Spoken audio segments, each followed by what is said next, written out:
Burma is a land ravaged by civil war, where the ruthless Tatmadaw commits atrocities against its own people, particularly the Karen minority. Deep in northern Thailand, living a solitary life catching snakes and ferrying supplies, lives John Rambo. When a group of American missionaries seeks passage upriver to deliver aid, Rambo reluctantly agrees. Soon finding himself pulled back into the brutal conflict he tried so desperately to leave behind, as he must rescue the missionaries from a sadistic army colonel.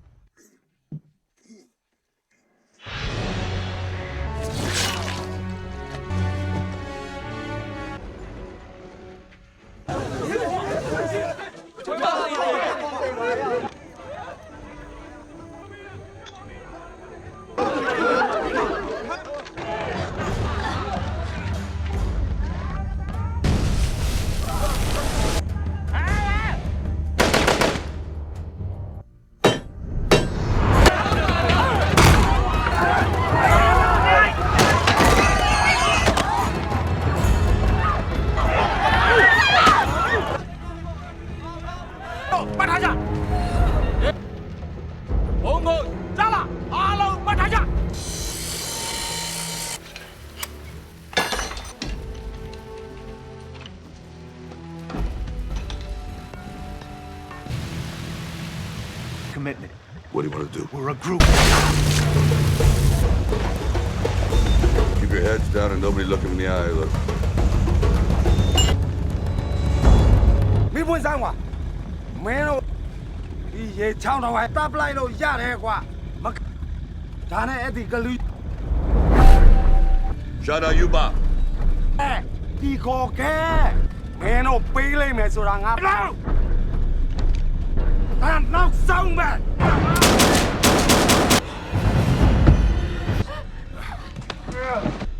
We came here to help stop the 50 times. You cut. We'll come back next year. We are sick. I know.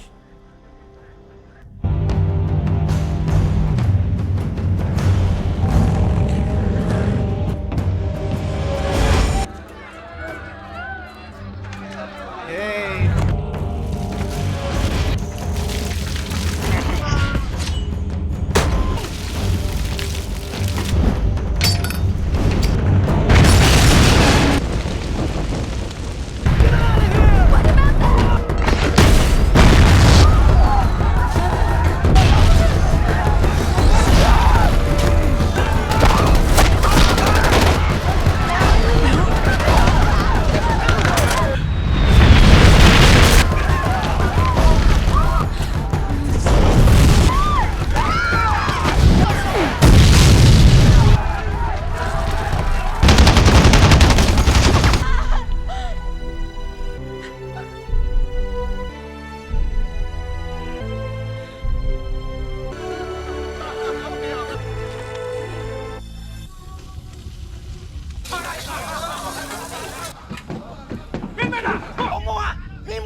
Talk to me, Johnny. You just. I know. You've done enough damage. Did you come full circle? John. What the fuck are they doing, man?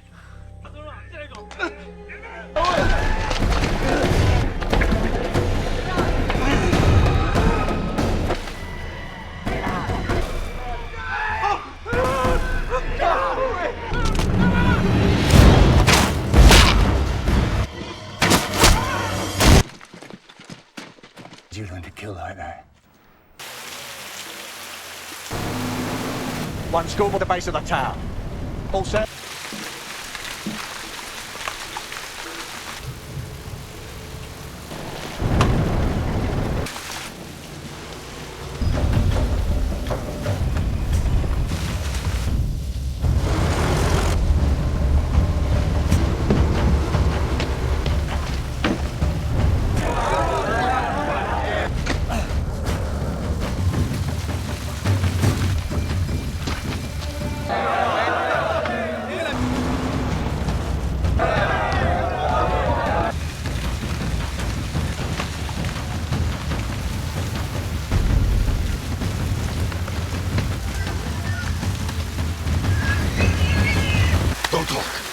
Two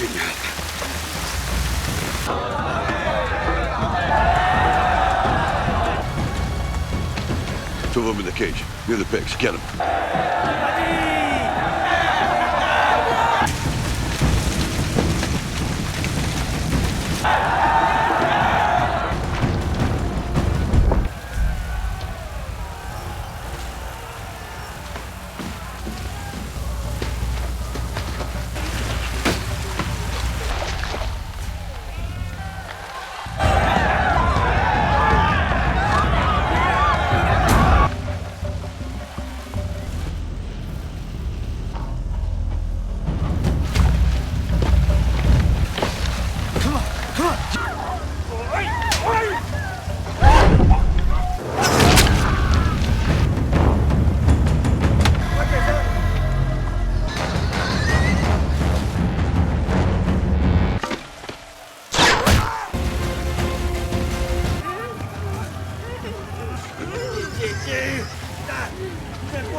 There's one of them in there. Leave them. Run. The deal, we're leaving. Let's go. One more time, I will fucking take them. This way.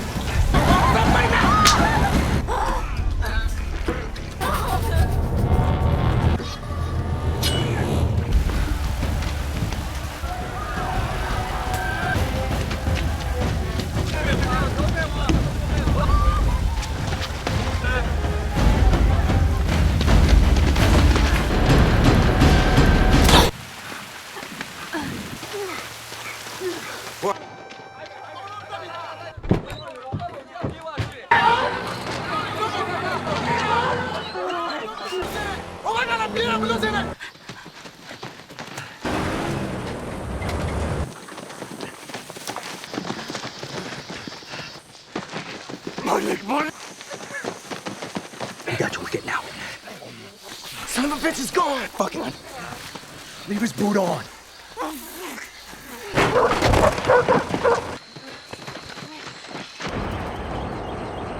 You're gonna make it.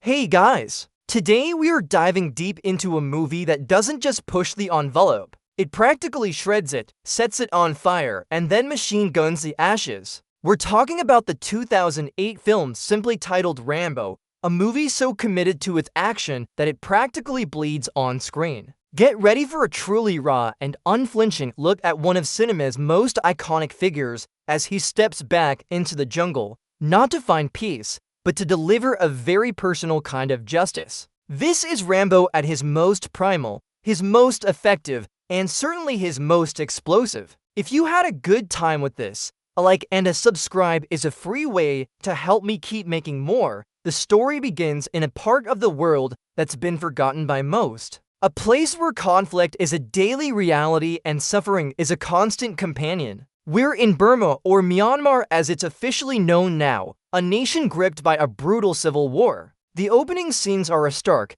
immediate plunge into the horrors unfolding there as we witness the ruthless Tatmadaw, the Burmese military, perpetrating unspeakable acts against innocent villagers. The crackle of automatic gunfire rips through the air, followed by the screams of the innocent. Huts are torched, men are rounded up and executed with chilling efficiency, and women and children are treated as spoils of war. The sounds of distant explosions echo across the landscape, a constant, terrifying reminder of the violence. It's not just a backdrop, it's a living, breathing nightmare away from this carnage. In a quieter, though still remote, part of northern Thailand, lives John Rambo, he's found a semblance of peace, if you can call it that, working as a snake catcher and boatman. His days are spent navigating the murky waters of the river, the gentle lapping of the water against his boat providing a stark contrast to the distant sounds of war. We see him in his element, a man of few words,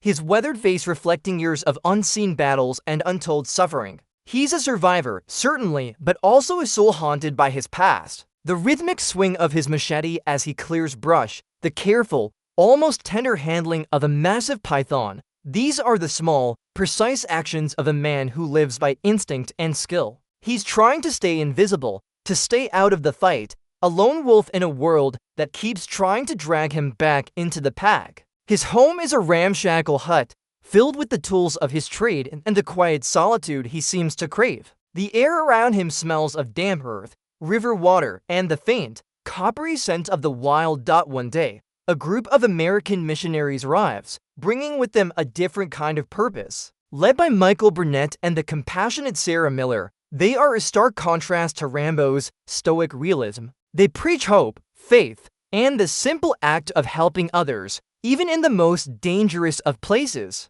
Michael, earnest and perhaps a little naive about the true dangers, approaches Rambo, seeking passage up the river into Burma. He explains their mission to deliver medicine and Bibles to the suffering Karen people, to offer them some small comfort amidst the brutality. Sarah, with her kind eyes and unwavering determination, tries to appeal to Rambo's dormant humanity. She speaks softly, but her words carry a conviction that cuts through Rambo's hardened exterior. Rambo, however, is a seasoned veteran of countless wars, both physical and psychological. He knows the river, he knows the region, and he knows the true face of human depravity. He tries to warn them, his voice a low growl, laden with the weight of experience. He tells them that the Burmese army, the Tatmadaw, is merciless, that go in there is a suicide mission. The jungle, he explains, is not a place for good intentions. It's a place where good intentions get you killed. He tells them, bluntly, that they won't change anything,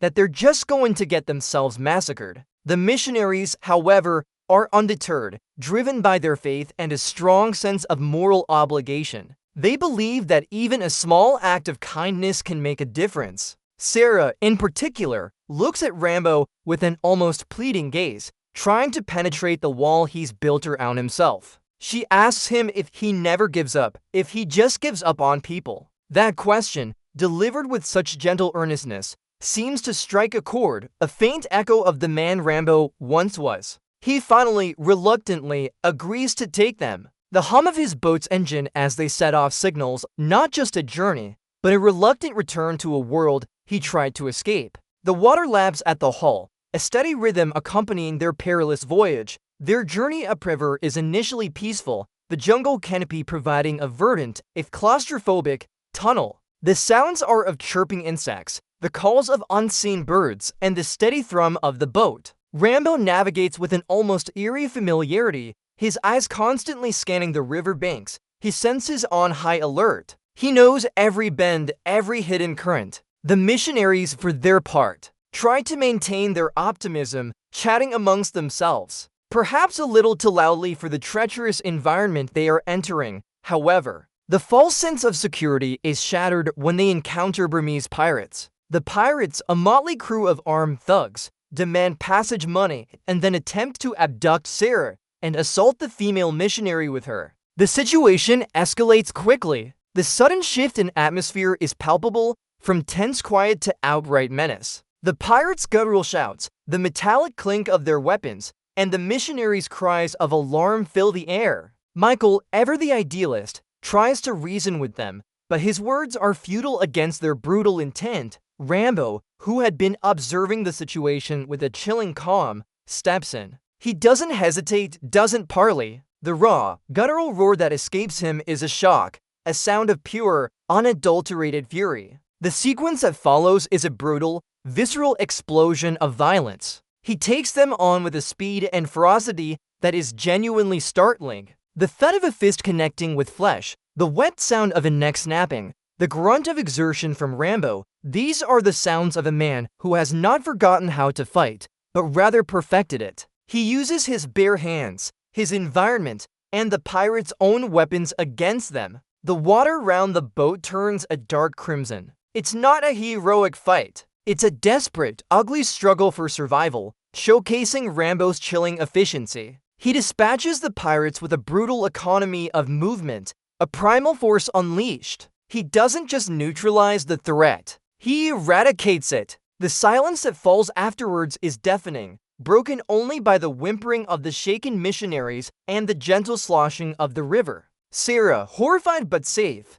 looks at Rambo with a new understanding, seeing not just a boatman, but a dangerous, yet protective, force. His face, streaked with blood and water, is a mask of grim determination. This is what you signed up for, his silence seems to say after the pirate incident. Rambo completes his mission, dropping the missionaries off at their designated drop-off point, a small, war-torn village, and then turns his boat back downstream. He's done his part, fulfilled his obligation, and now he intends to return to his solitude. The journey back is quiet, the boat cutting through the dark water, leaving a churning wake behind it. The jungle feels heavier now, more ominous, the sounds of its inhabitants amplified in the quiet aftermath of violence. He probably thinks he's finally out of it, that he's earned his peace and quiet. Bless his heart, but as with all good Rambo movies, peace is a fleeting illusion. Sometime later, back in Thailand, the kindly pastor of the missionary group,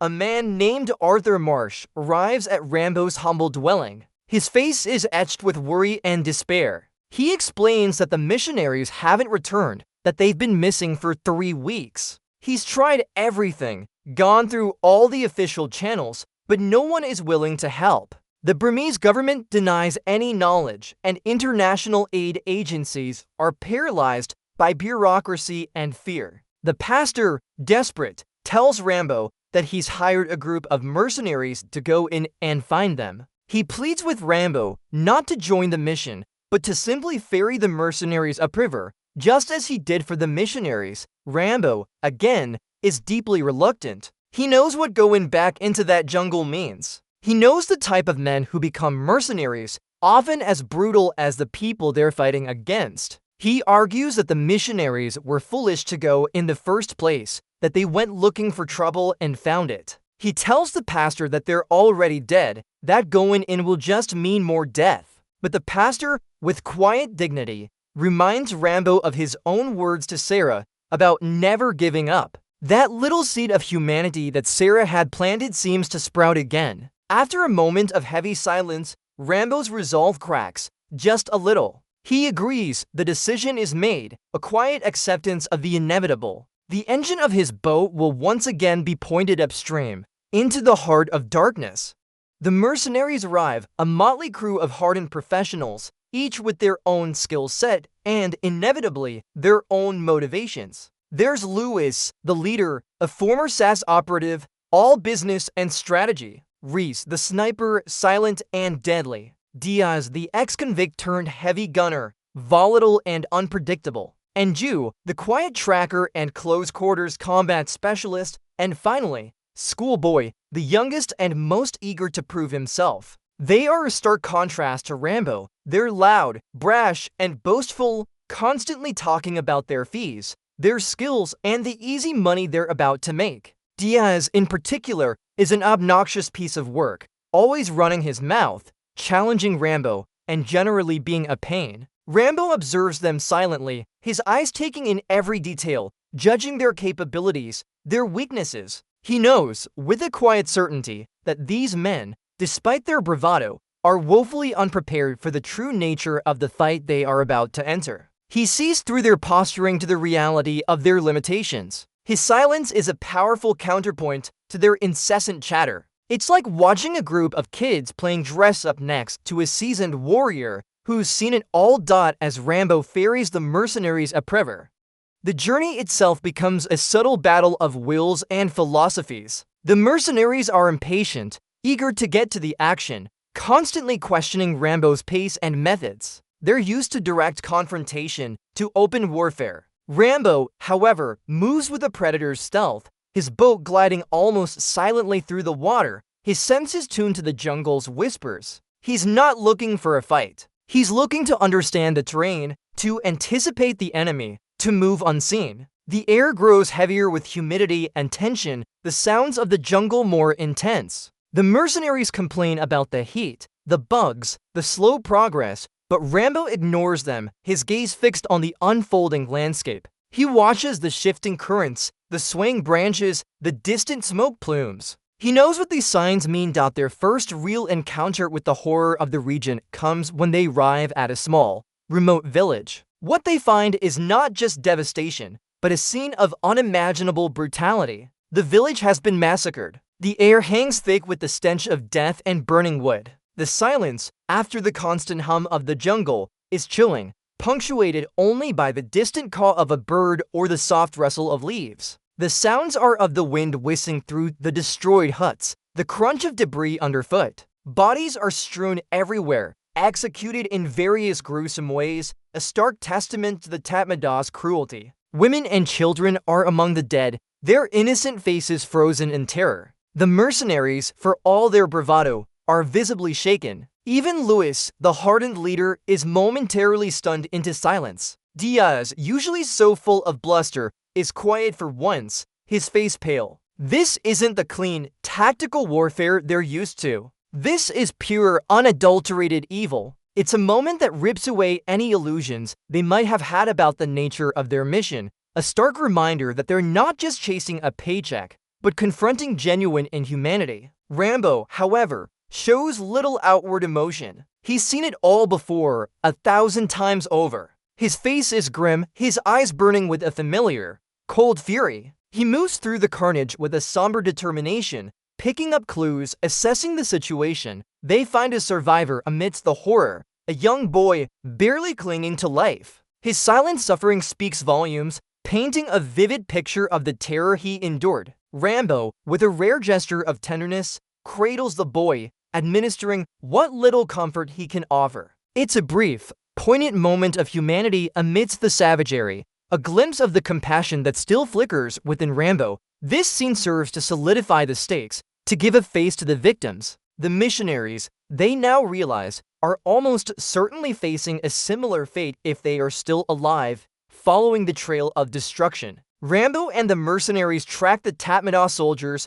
to their brutal camp. The sounds of distant activity, the faint shouts, the rhythmic thud of a boot on the ground, all carry on the wind. Rambo's tracking skills are legendary, and he leads the group through dense jungle, moving with an almost supernatural stealth. He reads the environment like an open book. A broken twig, a disturbed leaf, a faint boot print in the mud, all tell a story. He navigates through treacherous terrain, avoiding tripwires and hidden dangers with an instinct born of years of combat. The mercenaries, despite their professionalism, struggle to keep up, their heavy gear and less refined movements making them clunkier in comparison when they finally reach a vantage point overlooking the camp. The sight is truly chilling. It's a fortified compound, bustling with heavily armed soldiers, a clear hub of Tatmadaw operations. The air is filled with the low hum of generators, the distant chatter of soldiers, and the occasional sharp crack of a whip. Prisoners are visible, forced into labor, their emaciated forms a testament to the brutal conditions. And among them, they spot Sarah, alive but clearly suffering, being used as a human shield by the sadistic Colonel Tint. The sound of her quiet whimpers, carried on the breeze, is heartbreaking. The mercenaries are ready to charge in, guns blazing, their training kicking in. They see a target, a mission objective. But Rambo, ever the strategist, knows that a direct assault would be suicide. He holds them back, his hand as silent command. He observes the camp with meticulous detail, identifying guard posts, patrol routes, choke points, and potential escape pods. He processes all this information with lightning speed, formulating a plan that is both audacious and deadly. The plan, he explains in clipped, precise sentences, will involve a night infiltration, a surgical strike to extract the prisoners without alerting the entire camp. Luis, initially skeptical, grudgingly defers to Rambo's superior knowledge of the environment and the enemy. The tension is palpable, the air thick with anticipation and the smell of damp earth, distant wood smoke. Night falls, enveloping the jungle in a heavy, almost suffocating darkness. The sounds of insects become more pronounced, a symphony of chirps and buzzes that provide a natural cover for their movements. Rambo leads the infiltration, a ghost in the shadows. He moves with an almost terrifying silence, his bare feet barely disturbing the fallen leaves. The mercenaries follow, trying to match his stealth, their heavier movements occasionally causing a faint rustle. The plan is to move in under the cover of darkness, extract Sarah and the other missionaries, and retreat before an alarm can be raised. They manage to slip into the camp, past the perimeter guards. The air is thick with the smell of sweat, unwashed bodies, and the distant cooking fires. The rhythmic snores of sleeping soldiers provide a tense soundtrack. They locate the crude prison where the missionaries are being held. Rambo, using his formidable strength and a silent knife, dispatches a guard with chilling efficiency. There's a soft thud as the body falls, barely audible above the sounds of the jungle. The missionaries are relieved, their faces a mixture of fear and hope. Sarah is there along with Michael and the others. However, the delicate operation quickly unravels. Just as they are about to make their escape, a Tatmadaw patrol stumbles upon them. The sudden, piercing cry of an alarm shatters the night silence, followed by the rapid-fire bursts of automatic weapons. Chaos erupts. The mercenaries, caught off guard, scramble to return fire, their shouts mingling with the screams of the missionaries. The sounds of gunfire are deafening, echoing through the camp, followed by the metallic clatter of spent casings hitting the ground. Explosions punctuate the night as grenades are thrown, sending showers of dirt and debris into the air. In the ensuing pandemonium, Rambo, Sarah, and a few others are separated from the main group of mercenaries and captured. The sudden rough hands of soldiers grabbing them, the metallic click of weapons being cocked, the barked commands in Burmese, all signal their dire predicament. Rambo is disarmed, his hands bound, and he and Sarah are thrown into a makeshift holding cell. The sense of despair is crushing. Colonel Tint, the very embodiment of evil, gloats over their capture, his cruel eyes lingering on Sarah. He delights in their suffering, a truly despicable individual. The metallic clang of the cell door as it slams shut echoes their hopelessness, but Rambo is not one to simply accept defeat, even in the most dire circumstances. Imprisoned, stripped of his weapons, and surrounded by heavily armed soldiers, he begins to plan. He watches, he listens, he calculates. The rhythmic pacing of the guards outside his cell, the distant sounds of the camp, all provide him with information. He's like a coiled spring, waiting for the precise moment to strike. He sees a loose board, a weak point in the bamboo wall of his cell. His eyes are sharp, observant. He studies the way the guards change shifts, their routines, their moments of distraction, the sounds of the camp, the shouts, the cooking fires, the distant sound of insects, all become part of his strategic calculations. He hears Sarah's quiet whimpers from a nearby hut, fueling his determination. When the opportunity finally presents itself, Rambo acts with brutal, lightning-fast efficiency. He works on the loose board, his powerful hands tearing at the raw wood, the scraping sound barely audible. He slips out of his cell, a silent shadow moving through the camp. His first target, a lone guard. The swift, almost silent snap of the neck, the soft thud of the body hitting the ground, signal the beginning of his escape. He retrieves the guard's knife, a familiar weight in his hand, and a rifle. The feel of cold steel and hard plastic in his grip must be like a comforting embrace for him. He moves towards Sarah's hut, his senses on high alert, navigating the dark camp. He hears her cries, the muffled sounds of struggle. Bursting into the hut, he finds Colonel Tint in the act of assaulting Sarah. The roar that escapes Rambo is one of pure, unadulterated rage, an animalistic sound that chills the air. He tackles Tint, unleashing a furious barrage of punches,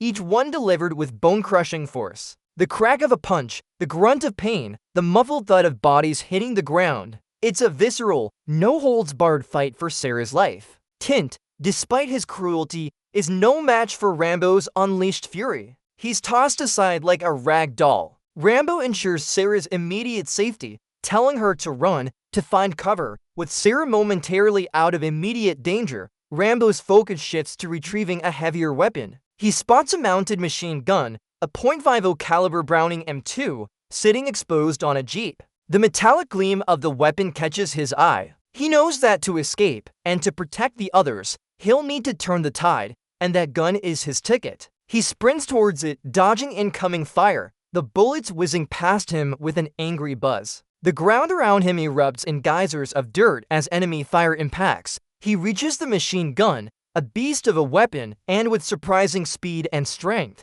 rips it from its mount. The clang of metal against metal, the grunt of his effort, are audible even amidst the chaos. He loads it with practiced ease, the sound of the heavy bolt sliding home a deadly symphony. He then positions himself strategically, finding a vantage point where he can cover the escape route and decimate the enemy forces. The familiar weight of the weapon in his arms is a grim comfort. This is where the movie truly leans into its action-first mandate. Rambo unleashes pure, unadulterated hell. The deafening roar of the machine gun rips through the night, a continuous, thundering torrent of lead. The sound of spent casings raining down around him, a metallic cascade, adds to the brutal symphony. The rounds tear through the enemy soldiers with devastating force, each impact a sickening thud. Limbs are severed, bodies are flung through the air, and concrete barriers explode into dust. The jungle night is illuminated by the muzzle flashes, painting momentary, gruesome tableau of destruction. It's a relentless, almost balletic display of raw power and expert marksmanship. He doesn't just spray bullets. He aims, he tracks, he annihilates. He lays down a suppressing fire that is so intense, so overwhelming, that it creates a clear path for Sarah and the remaining missionaries to flee. Simultaneously, the surviving mercenaries, led by Lewis, hear the thunderous roar of Rambo's machine gun. They understand the signal. This is their chance. They join the fray, their own automatic rifles spitting fire, adding to the cacophony of war. They are highly trained, but even they are awestruck by the sheer volume of firepower Rambo is bringing to bear. Lewis, initially hesitant to trust Rambo, now sees the legendary soldier in action, and he's clearly impressed, or perhaps terrified. The battle becomes a full-scale firefight, a desperate struggle for survival against overwhelming odds. The sounds are a symphony of destruction, the sharp crack of rifles, the heavier thud of the machine gun, the explosions of grenades, the shouts of men. Both in pain and in anger, Rambo's strategic mind is also at work. He's not just shooting. He's covering, suppressing, and creating opportunities. He draws the enemy's attention, allowing the mercenaries to flank and engage, turning the tide of the battle, however slightly. The scale of the destruction is immense. Buildings are riddled with bullet holes, vehicles explode in fiery infernos, sending plumes of black smoke curling into the sky. The ground trembles with the concussions. The smells are of gunpowder, burning fuel, and raw earth. He's a one-man army, but even a force of nature like Rambo can only hold out for so long against a determined enemy. The Burmese soldiers, though suffering heavy casualties, continue their relentless assault, their numbers seemingly endless. The battle rages a maelstrom of violence, under the indifferent gaze of the jungle moon dot as the battle inside the camp reaches its brutal climax. Rambo's relentless assault creates a momentary opening, a fleeting window of opportunity for the remaining survivors. Sarah, Michael, and the few other missionaries, along with the mercenaries Lewis, Reese, Diaz, Anju, and Schoolboy, make a desperate dash for the jungle. The air is still thick with the acrid smell of gunpowder and the shouts of the dying. The sounds of retreating footsteps mix with the distant screams and explosions. They burst out of the camp, plunging into the relative darkness and dense foliage of the jungle, hoping to lose their pursuers. But Colonel Tint, enraged by Rambo's audacious defiance and the heavy losses inflicted on his men, quickly mobilizes a large force to pursue them. The sounds of their pursuit are relentless, the heavy thud of soldiers running, the barked commands echoing through the trees. The occasional bursts of automatic gunfire as they blindly pepper the jungle. The jungle itself becomes an antagonist, its dense undergrowth and treacherous terrain making every step a struggle. The sounds of snapping twigs, rustling leaves, and the heavy breathing of the fleeing group fill the air. The humid air clings to their skin, making every movement a draining effort. Rambo, ever the master of jungle warfare, takes the lead, using his intimate knowledge of the terrain to their advantage. He sets a series of cunning traps, silent and deadly. The snapping of a tripwire, followed by the metallic twang of a bowstring and the sickening thud of an arrow finding its mark, is often the first and last sound a pursuing soldier hears. He constructs rudimentary but effective explosive devices, triggering them with precision to slow down and decimate the enemy ranks. The sudden, violent boom of an improvised mine sends shockwaves through the jungle, followed by the screams of the injured and the frantic shouts of their comrades. He's a ghost in the trees, a phantom warrior, striking from the shadows, making the jungle itself an extension of his wrath. He plants landmines, carefully concealing them, then moves on, knowing the crunch of a boot on one of them will mean instant obliteration for his enemy. The mercenaries, though skilled in their own right, are visibly impressed by Rambo's prowess. Lewis watches with a mixture of awe and grim satisfaction as Rambo orchestrates their defense. Reese, the sniper, provides crucial cover fire, his rifle cracking sharply as he picks off targets with clinical precision. Diaz, initially a loudmouth, is now quiet, focusing on laying down suppressing fire with his heavy machine gun, its thunderous roar adding to the chaotic symphony of battle. Anju moves like a cat, silently covering their flanks, her knife a blur in close quarters. Schoolboy, young and inexperienced, clings to survival, learning fast in the crucible of combat. Despite their best efforts, the Burmese army is relentless, their numbers seemingly endless. The sounds of their heavy boots crashing through the undergrowth grow closer. They are outmanned and outgunned. The group, now diminished and exhausted, finds themselves cornered near a river, the water murky and fast-flowing. The desperate, heavy breathing of the survivors is punctuated by the distant sounds of the approaching enemy. This is it, the final stand. The metallic click of their remaining weapons being cocked fills the tense air. Just when all hope seems lost, a new sound cuts through the jungle. A sound of salvation, the distinct crackle of automatic gunfire from a different direction, reinforcements, but not the kind that Tatmadaw was expecting. Suddenly, the jungle erupts with fire from unseen angles as a large force of Karen rebels, long-suffering and deeply committed to fighting the Burmese oppressors, emerge from the dense foliage. They are armed with a variety of weapons, some old, some scavenged, but all wielded with a fierce determination.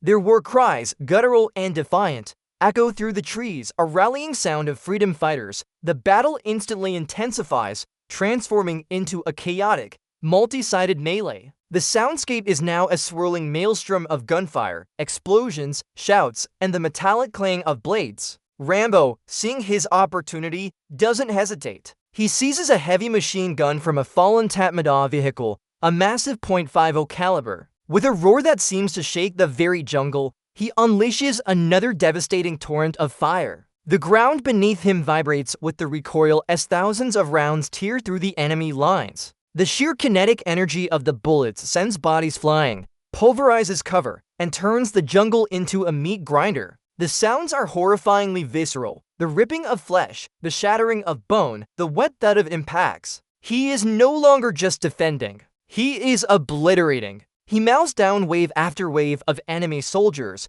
his face a mask of primal fury, his eyes burning with an inferno of vengeance for all the atrocities he has witnessed.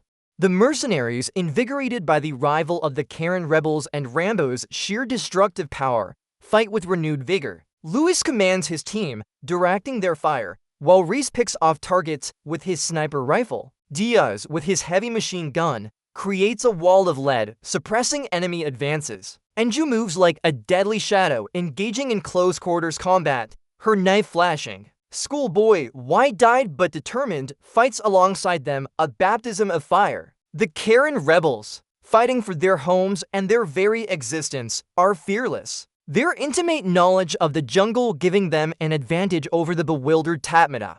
Colonel Tint, the architect of so much suffering, attempts to escape the carnage in a jeep. His face is contorted with panic and fury. He barks orders at his remaining men, trying to rally them, but they are clearly overwhelmed. He knows Rambo is coming for him. Rambo, his eyes locked on Tint, turns his massive machine gun towards the fleeing vehicle. The thundering roar of the weapon intensifies as he pours round after round into the jeep. The metallic shriek of tearing steel, the shattering of glass, the explosions of fuel, all combine in a horrific symphony of destruction. The Jeep disintegrates under the relentless barrage, bursting into a fiery inferno. 10 screams are cut short as the vehicle explodes, a final, brutal end to his reign of terror. The remaining Tatmadaw soldiers, demoralized and decimated, break ranks and flee, melting back into the jungle they had sought to dominate. The sounds of the battle slowly begin to subside, replaced by the crackling of burning wreckage, the groans of the wounded, and the triumphant, yet weary, shouts of the Karen rebels. The air is thick with smoke and the metallic tang of blood. The silence that eventually falls is profound, a heavy, somber calm after the storm. In the aftermath, Rambo stands amidst the devastation he wrought, his face streaked with sweat, grime, and the dust of battle. The heavy machine gun, still warm from its furious use, rests against his shoulder, almost an extension of his own powerful frame. His breathing is heavy, but his eyes, though tired, still hold that familiar, unyielding intensity. Sarah and the surviving missionaries emerge from their cover, their faces a mixture of relief, trauma, and a profound respect for the man who saved them. They look at Rambo with a new understanding, seeing not just a warrior, but a protector, a force of justice in a lawless land. The surviving mercenaries also gather, their initial bravado replaced by a quiet, almost reverent awe. Lewis approaches Rambo, a respectful nod acknowledging the sheer power and tactical genius he witnessed. There's an unspoken understanding between them, a recognition of a truly formidable warrior. The Karen rebels, their faces grim but victorious,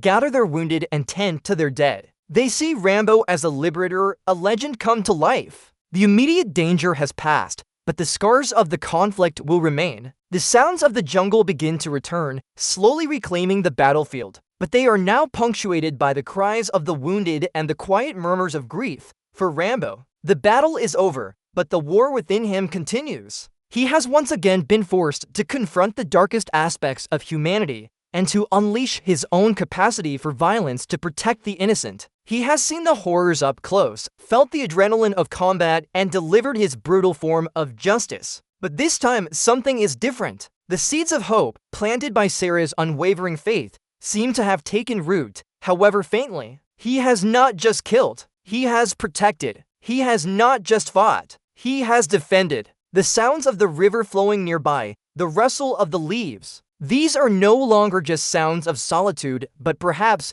for the first time in a long time, sounds of a potential future. The journey back is a quiet one. Rambo, once again piloting his boat, carries not just the surviving missionaries and mercenaries, but also the weight of his actions. The sounds of the river are gentle, a soothing balm after the storm of violence. The jungle passes by in a green blur, its secrets kept hidden. He drops them off, the farewells brief, almost unspoken. There are no grand speeches, no declarations, just quiet gratitude from Sarah, a respectful nod from Lewis. Rambo watches them go, his expression unreadable. He then continues his journey, not back to his hut, but towards a different destination. The engine hums, a steady rhythm against the quiet lapping of the water. He makes his way to the familiar landscape of his homeland, the dusty roads of Arizona. The sounds shift from the dense, humid jungle to the dry, open expanses of the American Southwest. The wind whistles through the canyons,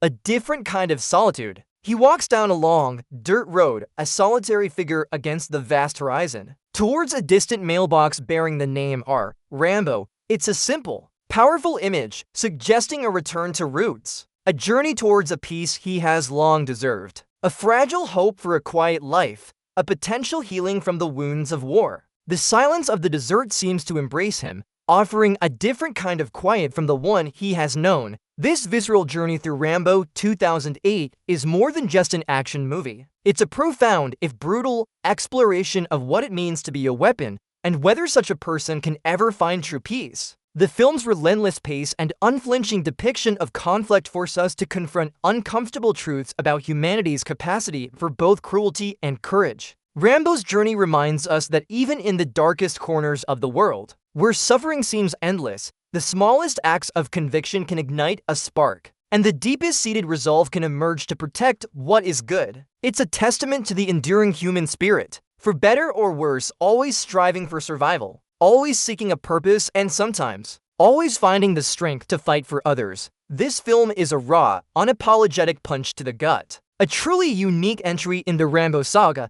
that redefined what a sequel could be almost 2 decades later. It's special for its commitment to practical effects, its intense, almost relentless action, and for taking Rambo back to his roots as a silent, efficient, and utterly devastating force of nature. It stripped away all the pretense and gave us the purer, unadulterated John Rambo we always knew was simmering beneath the surface. It asks us to consider the true cost of war and whether a soldier ever truly gets to go home.